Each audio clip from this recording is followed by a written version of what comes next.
Hi friends, అందరికీ నమస్కారం. Friends, ఈ వీడియోలో ఇప్పుడిప్పుడే ఆంధ్రప్రదేశ్ రాష్ట్ర వ్యాప్తంగా ఉన్నటువంటి రైతులందరికీ కూడా అన్నదాత సుఖీభవ పథకానికి సంబంధించి మరో గుడ్ న్యూస్ అయితే వచ్చిందండి.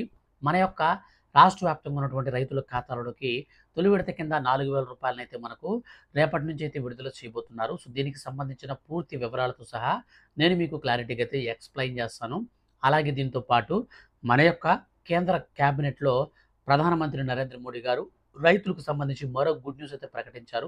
వీడియోలోకెళ్ళి పూర్తి వివరాలు తెలుసుకుందాం. మన యొక్క రాష్ట్ర వ్యాప్తంగా ఉన్నటువంటి రైతులకు సంబంధించి ఏ చిన్న అప్డేట్ వచ్చినా సరే మిస్ కాకుండా ఎప్పటికప్పుడు మీరు తెలుసుకోవాలి అనుకుంటే మీరు మన ఛానల్ని సబ్స్క్రైబ్ చేసుకుని పక్కనే వచ్చే బెల్ సింబల్ని ఆల్ పైన ట్యాప్ చేయండి. నేను మీకు వీడియో చేసిన వెంటనే డైరెక్ట్గా మీ మొబైల్కి అయితే వచ్చేస్తుంది. మీరు ఈజీగా తెలుసుకోవచ్చు. ఇక లేట్ చేయకుండా టాపిక్ని స్టార్ట్ చేద్దాం. ఫ్రెండ్స్, మన యొక్క ఆంధ్రప్రదేశ్ రాష్ట్ర ముఖ్యమంత్రి నారా చంద్రబాబు నాయుడు గారు అర్హత ఉన్నటువంటి ప్రతి ఒక్క రైతు ఖాతాలోకి ఒక ఏడాదికి 20,000 రూపాయలనైతే కేంద్ర ప్రభుత్వంతో కూడా కలిపి డైరెక్ట్గా అర్హుల ఖాతాలలోకి అయితే విడతల వారీగా వేస్తామని ప్రకటించారు. అందులో భాగంగానే రైతులకు ఈసారి 6 విడతల రూపంలో అయితే డబ్బులు వేయబోతున్నారు. అందులో మనకు రాష్ట్ర ప్రభుత్వం వాటా 14,000 రూపాయలు కాగా కేంద్ర ప్రభుత్వం వాటా 6,000 రూపాయలు. సో ఈ యొక్క 6,000 రూపాయలని కేంద్ర ప్రభుత్వం 3 విడతల రూపంలో ఏ విధంగా అయితే ఇస్తూ ఉందో అదే విధంగా ఇప్పుడు మన యొక్క రాష్ట్ర ప్రభుత్వం కూడా 3 విడతల రూపంలో అయితే ఇస్తుందన్నమాట. సో టోటల్‌గా చూసుకున్నట్లయితే ఒక్కొక్క రైతుకి 6 విడతల డబ్బులైతే అందబోతూ ఉన్నాయి. అందులో భాగంగానే కేంద్ర ప్రభుత్వం ప్రతి విడతలో కూడా 2,000 రూపాయల చొప్పున ఇస్తుంది. కానీ రాష్ట్ర ప్రభుత్వం వచ్చేసి మనకు దీనికి భిన్నంగా 14,000 రూపాయలను 3 విడతల్లో అయితే ఇవ్వబోతున్నారు.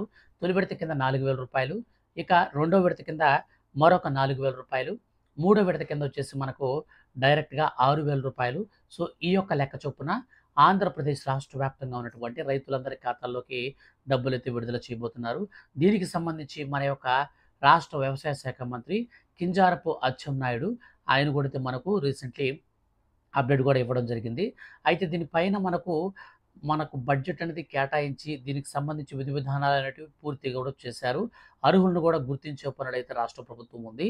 దీనికి సంబంధించి అర్హతలు, అర్హులు తెలుసుకోబోయే ముందు మనకు కేంద్ర ప్రభుత్వం నుంచి వచ్చినటువంటి అప్డేట్‌ని మనం క్లారిటీగా చూసుకొని తర్వాత నేను మీకు క్లారిటీగా ఆంధ్రప్రదేశ్ రాష్ట్రానికి సంబంధించినటువంటి ఆ యొక్క అన్నదాత సుఖీభవ పథకానికి సంబంధించి అర్హతలు, అలాగే ఎవరెవరు అర్హులు, ఎప్పుడు డబ్బులు పడతాయో క్లారిటీ అయితే మీకు నేను ఎక్స్‌ప్లెయిన్ చేస్తాను. సో మనకు క్లారిటీగా ఒక అప్డేట్ అయితే వచ్చిందనమాట, నోటిఫికేషన్ అనేది. సో దాన్ని గనుక మనం చూసుకుంటే ఈరోజు కేంద్ర క్యాబినెట్ సమావేశం అయితే జరిగిందనమాట. అంటే నిన్న జరిగింది. ఉదయం 11 గంటలకు ఈ సమావేశం నిర్వహించారు. ప్రధానమంత్రి నరేంద్ర మోడీ అధ్యక్షతన ఈ సమావేశంలో పలు కీలక నిర్ణయాలను తీసుకుంది కేంద్ర క్యాబినెట్. ప్రధానంగా రైతులకు ఊరట కలిగించేలా ఈ యొక్క మంత్రివర్గ సమావేశం నిర్ణయాలను తీసుకుంది. విరాసత్ బి వికాస్ బి పథకం కింద పర్వత్మాలలో భాగంగా తొలి ప్రాజెక్టుగా కేదార్నాథ్ రూప్వే పథకం కేంద్ర ప్రభుత్వం ఆమోదం కేబినెట్ అయితే తెలిపింది. సోన్ ప్రయాగ్ నుంచి కేదార్నాథ్ వరకు ఇది 12.9 కిలోమీటర్ల వరకు రోప్వే నిర్మాణం కోసం 4.08 కోట్ల రూపాయలకు గ్రీన్ సిగ్నల్ అయితే ఇవ్వడం జరిగింది. అలాగే ఉత్తరాఖండ్లో హిమాకుండ్ సాహెబ్ రోప్ లైన్లు ఉంటాయి కదా. సో ఆ యొక్క కొండ ప్రాంతాల్లో రోప్ లైన్లు, వాటికి సంబంధించిన బ్రిడ్జిలు నిర్మించడం కోసం అయితే తొలుత నిర్ణయాలు తీసుకున్నారు. అనంతరం మనకు రైతులకు సంబంధించి వచ్చినటువంటి అప్డేట్ చూసుకుంటే రైతు సంక్షేమం కోసం, పశువుల ఆరోగ్యం కోసం క్రిటికల్ ఇందుకోసం 3,880 కోట్ల రూపాయలను కేంద్ర క్యాబినెట్ కేటాయించింది. ఈ యొక్క ప్రోగ్రాం కింద పశువులకు వ్యాక్సిన్ వేయడంతో పాటు తక్కువ ధరకే మందులు అందించేందుకు పశు ఔషధ కేంద్రాలను కూడా దేశవ్యాప్తంగా ఏర్పాటు చేయనుంది. ఈ పథకంలో భాగంగా టీకాలు వేయడం, నిఘా, ఆరోగ్య సంరక్షణ సౌకర్యాలను అప్గ్రేడ్ చేయడం ద్వారా పశువులకు వ్యాధుల నివారణ, నియంత్రణలో సహాయపడతాయి. అంతేకాకుండా ఈ పథకం ఉత్పాదకతను మెరుగుపరుస్తుంది, రైతులకు ఉపాధిని సృష్టిస్తుంది, గ్రామీణ ప్రాంతాల్లో వ్యవస్థాపకతను ప్రోత్సహిస్తుంది, వ్యాధుల భారం కాకుండా రైతులకు ఆర్థికంగా నష్టపోకుండా కూడా హెల్ప్ అయితే చేస్తుంది. కాబట్టి ఈ పథకానికి 3,880 కోట్ల రూపాయలనైతే రాష్ట్ర మరియు కేంద్ర ప్రభుత్వం అయితే కేటాయించి రాష్ట్ర ప్రభుత్వానికైతే అందులో దానికి రావాల్సినటువంటి వాటా ప్రకారం పంపించి అక్కడక్కడ మనకు పశు వైద్యశాలను అయితే మనకి ఇప్పుడు మనకు డైరెక్ట్గా చేయబోతున్నారనమాట, కంప్లీట్ అయితే చేయబోతున్నారు.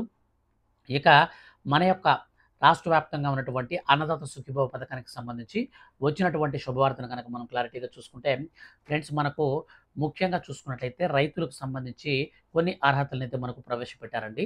సో, ఆ యొక్క అర్హతల్లో చాలా అంటే చాలా ప్రాముఖ్యంగా మనం చూసుకుంటే మొట్టమొదటగా రైతులనొచ్చేసి 2 పార్ట్‌లుగా మనకు ఆంధ్రప్రదేశ్ రాష్ట్ర ప్రభుత్వం మనకు 2 వర్గాలుగా అయితే వాటిని విభజించడం జరిగింది.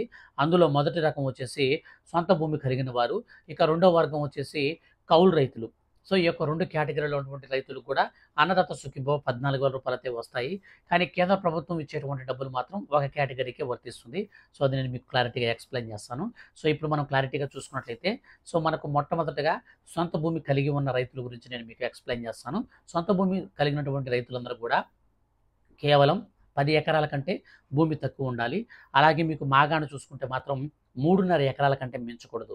సో, 3.5 ఎకరాల కంటే మీకు ల్యాండ్ అనేది మాగాణి అంటే వరి నాట్లు ఇట్లాంటివి వేసుకుంటాం కదా మనకు పొలాలు. సో, ఇట్లాంటి మనకు పొలాలు గనక మీకు మాగాణి గనక 3.5 ఎకరాల కంటే ఎక్కువ ఉంటే ఖచ్చితంగా మీరైతే అనర్హులవుతారు. ఇక రెండోదిగా చూసుకున్నట్లయితే మెట్ట భూమి విషయంలో, సో, మెట్ట భూమి విషయంలో మీకొచ్చేసి టోటల్‌గా 7 ఎకరాల కంటే మించకూడదు. అంటే 2 కలిపి ఉన్నదనుకోండి, మీకు 10 ఎకరాల కంటే ఎక్కువ మించకూడదు. కానీ మన రాష్ట్ర ప్రభుత్వం ఇప్పుడు మరో కొత్త రూల్ అయితే మనకు ప్రవేశపెట్టిందనమాట. సో, మన పక్కనే ఉన్నటువంటి తెలంగాణలో కూడా ఈ రూల్‌నైతే అమలు చేస్తున్నారు. సో, ఆ యొక్క రూల్ ఏంటంటే ఆధార్ కార్డ్‌కి, రేషన్ కార్డ్‌కి లింక్ ఉంటుంది గదా! సో, అదేవిధంగా ఒక రేషన్ కార్డ్‌ని ఇప్పుడు రైతులకు సంబంధించి అయితే లింక్ చేయబోతున్నారు.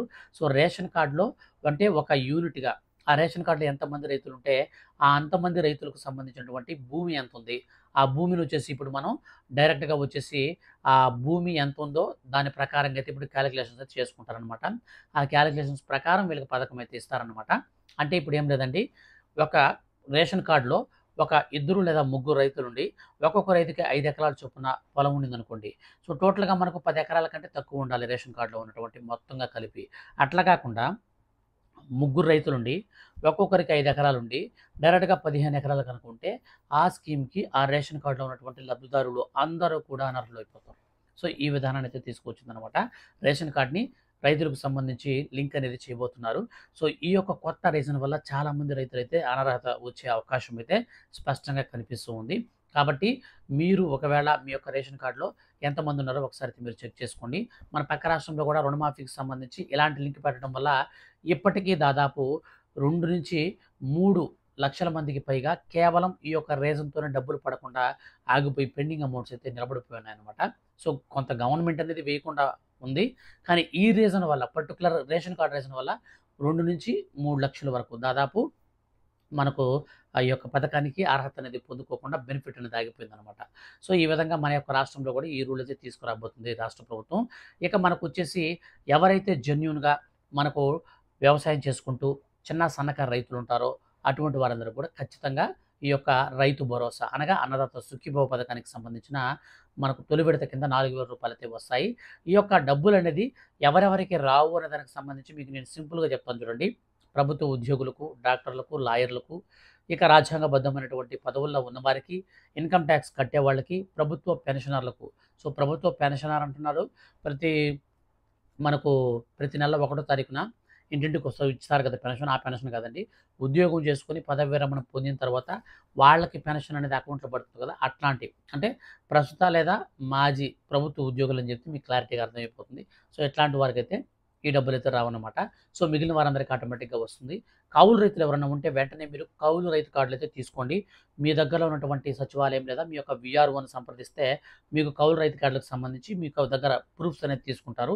సో, ఆ యొక్క ప్రూఫ్స్‌లో ఏం లేదండి, సొంత భూమి కలిగినటువంటి యజమానిదారుడి యొక్క పట్టాదారు పాస్‌బుక్, అతని యొక్క ఆధార్ కార్డు, అలాగే కౌలు రైతు యొక్క Aadhaar card, bank account xerox. ఇవి 4 డాక్యుమెంట్స్ అనేది మీరిస్తే కౌలు రైతు కార్డ్ ఇస్తారు. అది ఇచ్చిన తర్వాత రైతు సేవా కేంద్రాల్లో మీరు అప్లై చేసుకొని ఈ స్కీమ్‌కి అయితే బెనిఫిట్ అనేది పొందొచ్చు.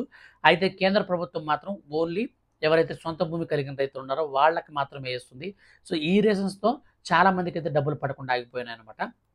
ఇక అదే విధంగా మనం ఈ యొక్క రైతులకు సంబంధించిన డబ్బులు ఎప్పుడు పడతాయి అనే దానికి సంబంధించి చూస్తే, సో, ఈరోజు జరిగినటువంటి మీటింగ్ ప్రకారం మన యొక్క వ్యవసాయ శాఖ మంత్రి అయినటువంటి కింజారపు అచ్చెన్నాయుడు గారు ఏం చెప్పారంటే, మే నుంచి అన్నదాత సుఖీభవ డబ్బులైతే రెగ్యులర్‌గా అయితే ప్రతిసారి ఏస్తాము. కానీ ఈసారి వచ్చేసి తొలి విడత కింద ఈ యొక్క మార్చి నెలలోనే మనకు హోలీ పండగ కానుకగా అయితే మనకు డబ్బులైతే వేస్తామని ప్రకటించారు. సో, ఈ యొక్క రీజన్స్‌తో హోలీ పండగ కానుకగా ప్రతి ఒక్క రైతు ఖాతాలోకి రూ. 4,000 డబ్బులైతే రాబోతున్నాయి. నెక్స్ట్ రెండో విడత కింద వచ్చేసి మే నెలలో వస్తుంది. మూడో విడత కింద వచ్చేసి దీపావళి కానుకగా అయితే వేస్తామనేసి మన యొక్క రాష్ట్ర వ్యవసాయ శాఖ మంత్రి అయినటువంటి కింజారపు అచ్చెన్నాయుడు గారైతే ప్రకటించారు. సో, కాబట్టి మనకు ఇప్పుడు అర్హుల లిస్ట్ కూడా అయితే విడుదల చేస్తున్నారండి. సో, ఈ యొక్క అర్హుల లిస్ట్‌కి సంబంధించిన డిస్క్రిప్షన్‌లో లింక్స్ ఇస్తున్నాను. ఆ లింక్స్ ద్వారా మీ యొక్క అర్హుల లిస్ట్ అనేది చెక్ చేసుకోండి. ఫర్దర్‌గా ఈ యొక్క పథకానికి సంబంధించి డేట్స్ మార్చినా, లేక ఈ యొక్క పథకానికి సంబంధించి ఏ చిన్న అప్డేట్ అయినా సరే ప్రభుత్వం నుంచి వచ్చిందంటే ఖచ్చితంగా నేను మీకు వీడియో చేసి తెలియజేస్తాను. మిస్ కాకుండా ఎప్పటికప్పుడు మీరు తెలుసుకుంటూ ఉండాలనుకుంటే మన ఛానల్ అయితే మీరు సబ్స్క్రైబ్ చేసుకొని రెగ్యులర్‌గా వాచ్ చేస్తూ ఉండండి. Thank you for watching.